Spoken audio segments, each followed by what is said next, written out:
joining me in the studio now on Friday Chat is none other than Ken Ring, a producer for Kala Mashaka and many other artists. Welcome. Thank you. And glad to have you. We also have Johnny Vigeti, who is from the original Kala Mashaka. Yeah. Karibu sana. Asante sana. So Johnny, tell me, Kala Mashaka, where have you guys been? Man, it's been a long while, man. You know, we've been off the scene. And then it reached a point like we had to do our own different kind of stuff, you know. Yeah. So we branched out. I went and started doing my own stuff. Come out at the moment I was speaking, he's still doing some thing for us, but he's back in Philadelphia at the moment. So it reached a point like we had to do our own stuff. Now, Kala Mashaka was one of the groups that evidently put hip-hop on the Kenyan map and, you know, told the story from the Kenyan perspective, as opposed from just stealing other things. How was that in those days? As in, like I'm saying, when we were starting, because by then there wasn't no rap in this, you know. As in, you can go do a show somewhere and then people will boo you because they don't understand what you're doing, you know. But then again, we kept pushing on, and then eventually people understood because we were talking about what was happening to us, the ghetto lifestyle, you know. So eventually they came to understand what we're doing, and that's how we started doing it from up until then. Okay, Ken Ring, you've produced Kala Mashaka right from the word go. What made you, you know, hook up with them, especially given that you are based in Sweden? But I was based in Sweden, and then all of a sudden someone called me up and told me there's some rappers from Kenya, you know. And I'm half Kenyan, so, you know, I was like, hey, rappers from Kenya. So I was like, what's this, you know? It's like, I was interested somehow, and my career was just starting. It was back in 2001, so I just released my second album, and then they just came through. And then when I heard, actually first heard Johnny, I was like, hey, these guys can rap, and I didn't understand anything of what they were saying, but it's like, hey, these guys are tight. You could tell there's something there. Yeah, so instead of like, we were supposed to do a TV show, instead of the TV show, we just did a TV show for like 30 minutes, and then we went to the studio like a week. And we did the whole KKK album and Fanya Mambo. And they was like, let's do a video for it, you know, call the guy in the evening, hey, you got a camera? Yeah, let's go. Went down to the subway station, called some other guys, just shot the video like fast in 2 hours, and, you know, and then we sort of lost contact, you know, because me also, I was strung up with some other issues, and these guys were like, you know, by that time we didn't have those Facebooks, and you know, it's easy to get connection. You needed a number to call, you know, and people were moving, and, you know, so we just lost contact. And I didn't know anything until I came to Kenya in like 2008. And then people started to tell me like, hey, Fanya Mambo, that's the one who started Kenyan hip hop, you know. So I was like, yeah, I was behind starting the Kenyan hip hop. I didn't even know it myself. Fanya Mambo, I think, was it the first video to Kenyan video to air on Channel O? How did you get it there? You know, basically, like I say, that quality speaks for itself. Because as by that time, ain't nobody really was checking out the video the way we did. So we just linked it up, and then it went viral by itself. Like I'm saying, quality speaking for itself. Even as guys were sitting there, we're like, wow, it reached this place. Who put it there? But then again, like I'm saying, a good thing speaks for itself, and that's how it's happened ever since. Okay. You know? Earlier on, we were talking about artists and generally the art industry in Kenya facing one particular challenge. You sometimes stumble into success. Always. You didn't expect it to go big, but suddenly here you are, and the money starts coming in. Nobody has trained you. Nobody has sat down with you and tell you this money may come and may stop at some point. You need to invest. How did you manage to keep yourselves afloat for the period that you were there before, you know, you went quiet? The only thing I can say, first of all, most praise to the Most High. You know, if it wasn't for God, first of all, ain't nothing really would have happened. But then again, you're saying about the investment thing and keeping afloat. You know, you got to have some merchandise here and there, and you got to just expand the business. You can't be, okay, live show and whatever.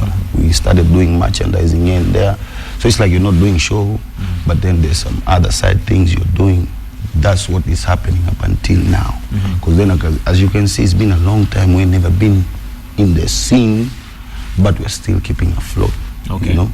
That's what you do. Ken Ring, I know Scandinavia might be a little bit different or very different from Kenya in terms of how they operate. How do they operate there?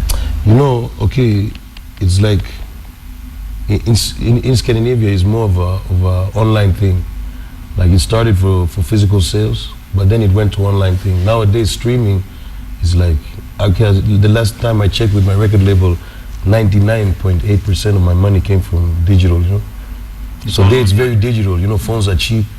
You know, it's even like you can buy a phone for the same price as you take the train to town, you know. So it's like phones are cheap, internet are cheap, But in terms of Wi-Fi is accessible. So music industry actually now is like picking up again because of that internet connection. But in terms of managing the resources that come in, because I mean, I look at artists sometimes like footballers or like athletes. You have a very small window where you are active, and either because of injury or because of changing the industry, you need to really take advantage of what you need to do is actually to take care of your own business. You know, that's the main key to making money. You know, make sure you don't have these 25 guys around you trying to eat off your plate. You know, make sure you do it yourself. The artwork, get your own guy to do your artwork. Get your own guy to do your videos. Get your own guy to do your mastering. Get your own guy to do the mixing. Keep things tight around yourself. You know, so you own your own career. You know, doesn't that constrain you from not growing? Because really, you need to. No, because if you own yourself, you'll automatically make a lot of money. Yeah, because you own your own brand. You know, and that's the problem also for Kalamashaka. You have like 45, 50 guys in Nairobi trying to eat off Kalamashaka. Exactly. And at the end of the day, these guys are broke. You know, so they left. You know, so it doesn't make sense. It doesn't. Okay, Johnny, I know at some point there was a point where, you know, there was addiction, there was a lot of stuff that happened, and of course made Kalamashaka, you know, just take a break. What happened in that? Maybe talk to me through that period. Okay. First of all, how it started is when after going to Sweden, meeting Kelvin, that was in 2001, and then when we came back, there was some, like, the industry was kind of changing, and then shit was just, things were just like going different. Then you come, because what we started what we call the real hip hop in here, and then you come and find that people are doing some things different. So like when Moses went to the hill to get the commandments, when he came down, he found like everybody's doing everything different, sort of like that, and then you're like, you know me, I don't like hype, first of all. I know this business is hype. But was it that money was coming in, and, you know, there's all this flamboyance, you're famous, you're suddenly looking for something else? How did you get into drugs? You know, okay, let me just put a few words inside here quick. You before. Well, you know, thinking, this guy, but I want to hear from him. Yeah, you'll hear from him. But you know, one thing I've done, this guy comes from a 13-year of a heroin addiction. You know, so for him it's very hard to speak about it. But you know, No, I understand that, you know, but and that's why I want to hear from him, because I want him to give hope that the fact after 13 years he has managed to come clean. But how did he get in there first? What happened? Okay. You know, first of all, it reaches a point when it's like you feel like you've almost like done everything. You need to do something different. And then, like I told you, this hype thing, we used to chill with some other types of guys, you know.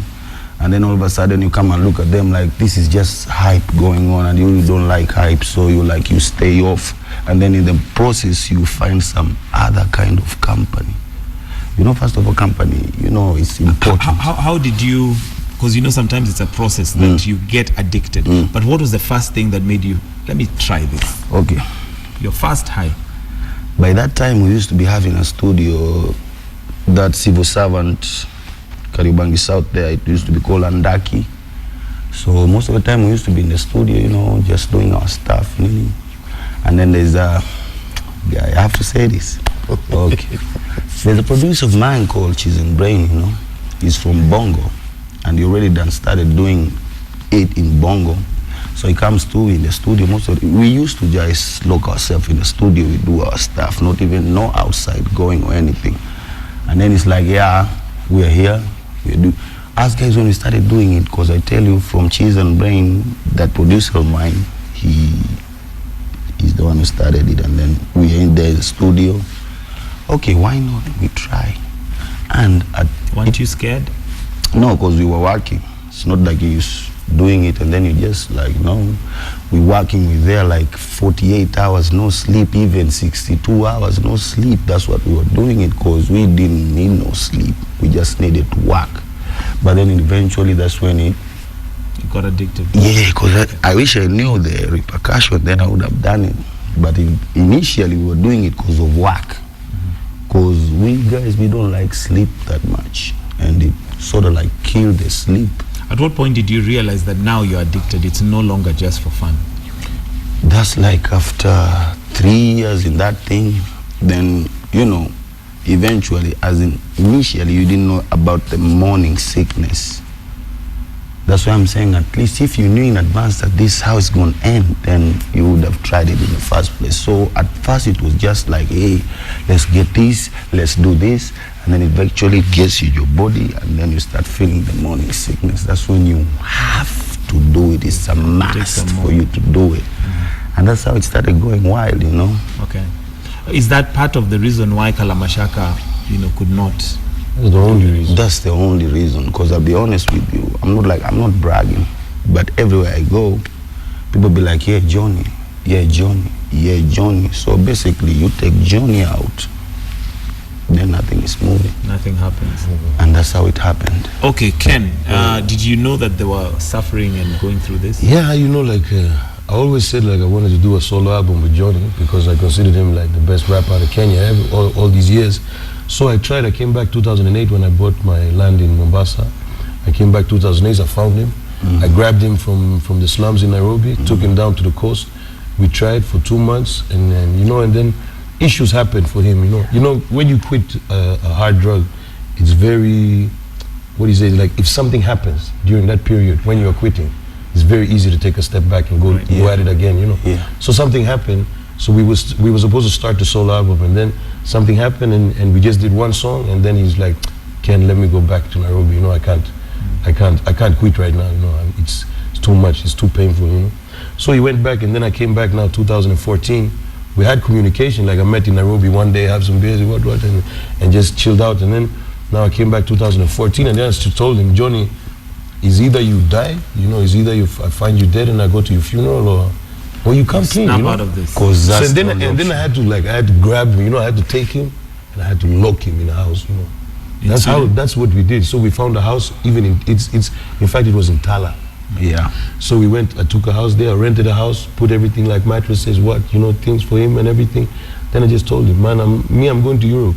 I'll pick you in a couple of months. You don't leave this house. You know? Then I locked him inside there. I made sure some guys were there. Yeah. And he was like, you know, he was like, hey, I can't stay. I have to go. You know, because the first period when you quit is actually the hardest. Yes. You know, because you're so sick. That's the problem. You're so sick. The body's like, you know, you are throwing up. You are, you know, stomach. Johnny, tell me about your recovery. After he's locked you up, I'm sure you had the power to leave. You can leave. First of all, this procedure didn't like start at it started like from 2. Hey, this guy, man, this guy has really been with me, you know. If it wasn't for him, I'm just being honest, even I won't be sitting here. Because he's not a quitter, first of all. He spent so much money on me with this recovery thing. Then it reached to a point I'm like, I've wasted this guy money so much. Let me just do it, even if it's not for me. For him. Let me just do it for him, just to show him that I appreciate what he's doing. Because he's been with me. He comes all the way from Stockholm and comes looking for me in all these ghettos.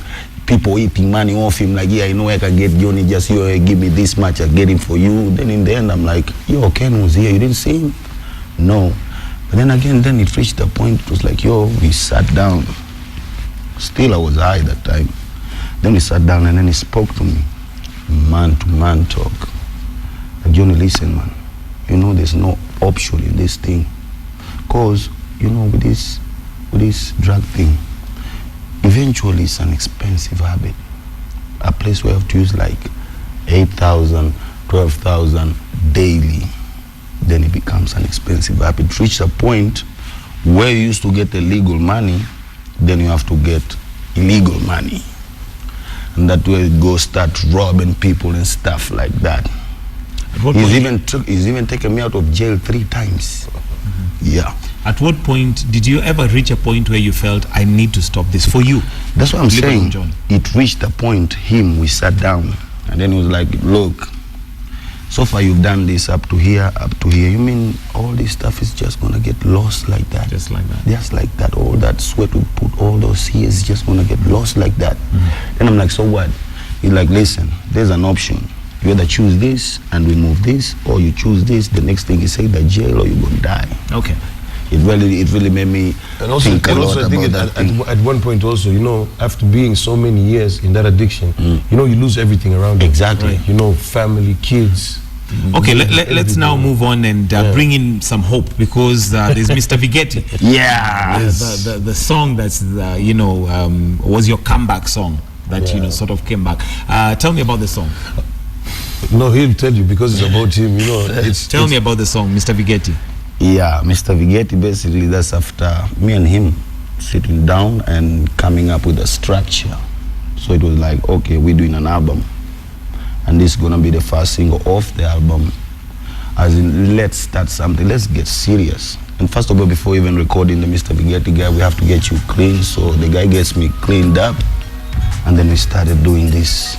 This song basically talks about Johnny, how it was. Is it just specifically how it was when you were in the dumps? Or is it generally Johnny? It's just generally Johnny, how it was, how it is, how it's going to be, you know. So yeah, it really made me have something to look forward to, because like he's saying, if you ain't got something to look forward to per se, then it's hard for you to quit, then, because it's nothing really. But then again, he painted the whole clear picture of how things are going to be, and then it's about time you get your mind right. And just to let you know at home, Mr. Johnny is the song that's playing in the background right now, which is your comeback song. And how did you manage to get him out of the dumps and now to actually do a song? You know, to put it like this, he's the hardest guy I've ever worked with. I work with everyone in the whole world, basically. You know? What gave you strength to work with him? You could have just given up and gone back to... You know what it is? It's like something tells me, you know, like you need to save this guy. Like, you know, something, you know, it's karma. You know what I mean? It's karma. You know, I can't give up. You know, I'm not a quitter. You know, if I say like, okay, let me become the president of Kenya, I'm gonna go for that until I become it. You know, I'm that type of person. So when I saw him on those slums areas, and I was like, he's the best rapper out of Kenya, you know. He's the best, without a doubt. He is the best rapper in Kenya. And I'm not gonna backtalk anyone, but he is the best, and everyone knows that for a fact. And how can I let that guy stay in the corner of Madare taking Munga? You know, for me, that's not possible. Yeah. And then I know he has the talent, and I have the productions, and I have the connections to actually put something together. You know what I mean? So it reached a point where I'm just like, I have to do it. I can't quit on him. You know, if I quit on him, I quit on myself. You know. Okay, and what's your view on the rappers that we have in the scene right now? Given that you brought hip hop into the scene, you went off, you've come back. What's your take on what they're doing now? Exactly, because even that time I was off. It's not like I was off as such. I was just listening to what was happening, and then people be coming to me all the time, like, yo, Johnny, you gonna let this thing slide? I'm like, what slide? As in, the way you came, the way you did, the standards you put, it's like it's going like the opposite direction. So what you gonna do about it?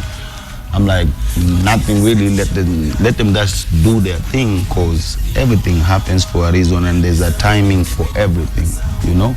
So they were doing their stuff, me, I'm listening, and then people are like, you gonna let this slide? Then I'm like, that's one of the things that really made me think like, am I really gonna let this slide? No.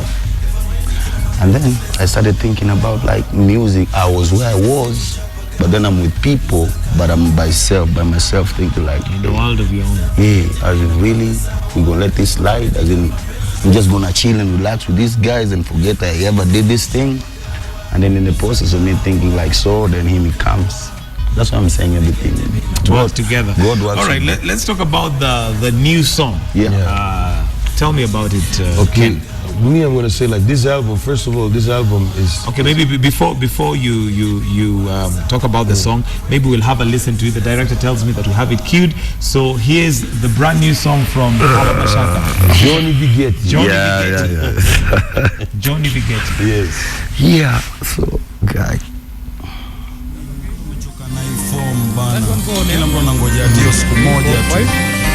Dini ikakuja ikatugawanisha, sasa amani hakuna, kila pande Pita kabisa. vita Hiyo pia. kumebadilika. One, two, Shida check, one, form two. ni gani?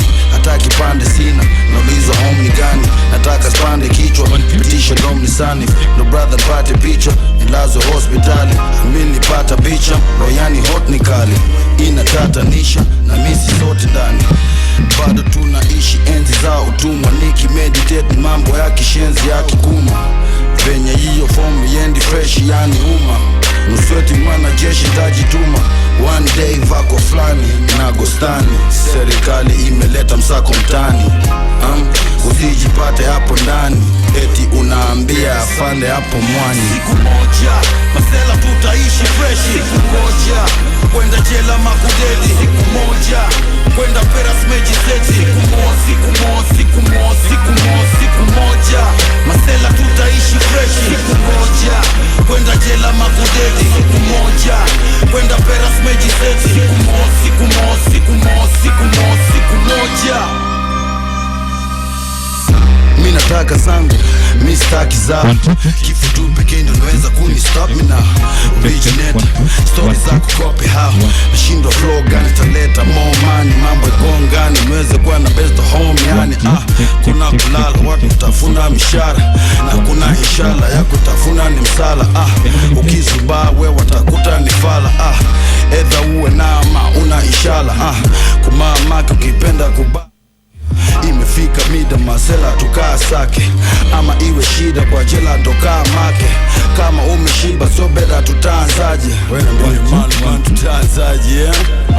Tunaifanya kila siku bila kitu. Niambie kitu, basi mchizi teka chipi tu. Siku moja masela tutaishi fresh. Siku moja kwenda jela makudeli. Siku moja kwenda peras meji seti. Siku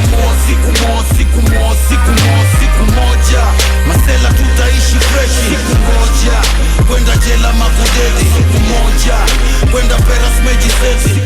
Siku moja yeah, machino rekebisha hata tukongo msoto. Kibin pande ya mita, niko na bonge mtoto. Na yeye halalinja, watu wa bongo ngoto. Kutitiwa kama mtumwa huwa tutagangi. Mami nimekunja sura, nimevuta bangi. Kichechiki kwa kio, na jichukia sana. Eti Johnny ndo huyo, minabugia prama. Walimwengu siyo, eti dunia bana. Wanaume ndio, eti kumia ama.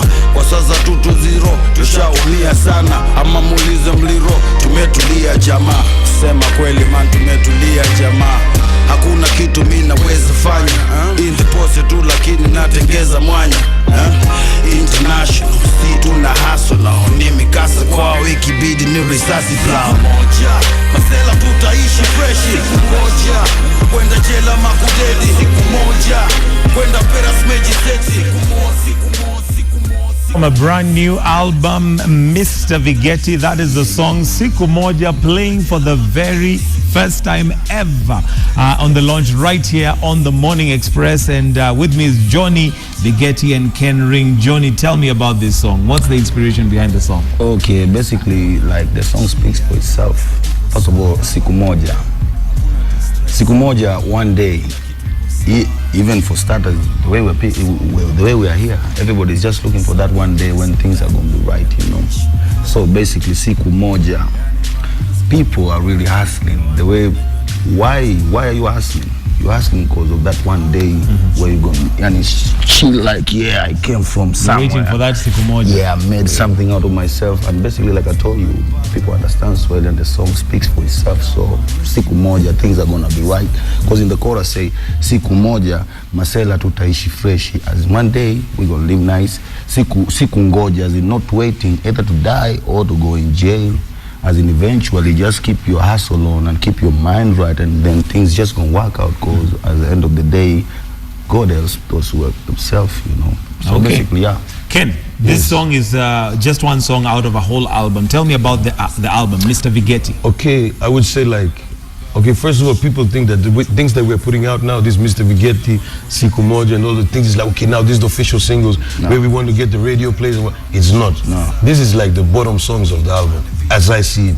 This is just like spreading the word, like Johnny Vigeti is coming with an album. Yeah. But then if you look at the rest of the album, it's the best album ever made in Kenyan history. and that one I can say without lying, without like Somebody might say you're saying that because you produced it. No, you know, I listen to everything. I'm an open-minded guy, you know, I listen to everything. I'm talking about hip-hop now. Probably not the best album in Kenyan history, but in hip-hop, it's the best album. It's better than all of this K-Shako, Flani, Calligraph, Rabbits, everything. It's better than it. It's better because it actually, me and him sat down and actually wrote songs, you know. It's a difference between a full circle song and just rap on beats, you know? Okay, maybe in the interest of time, what should we expect from this album? This album, okay, basically, first of all, we have like, okay, featuring is on it. We didn't put any rappers, because no one is good enough for the album, but we put Wyrie is on it, Morgan Heritage is on it, Lutan Fire is on it, Alicious Taluji is on it, you know, and it's basically, it's knowledge, you know. It's an album with knowledge. It's not something that is just like, let's rap, let's brag, let's show some ladies, big cars. You know, this is knowledge, and it's actually, so our plan is to actually do 30,000 copies and give it out for free to Kenya. Wow. We're not going to charge anyone for this music. This music have to be given to people because they need it, you know. They need that music. Mr. Vigeti, where is the rest of Kalamashaka? At the moment, Roba is focusing on he's doing his own thing. Kamau, it's been like 5 years. He went to States in Philadelphia, he's teaching African history in a university in Philadelphia, but he's planning to come back. But until that happens, okay, the Kalamashaka thing is there, but now we're focusing on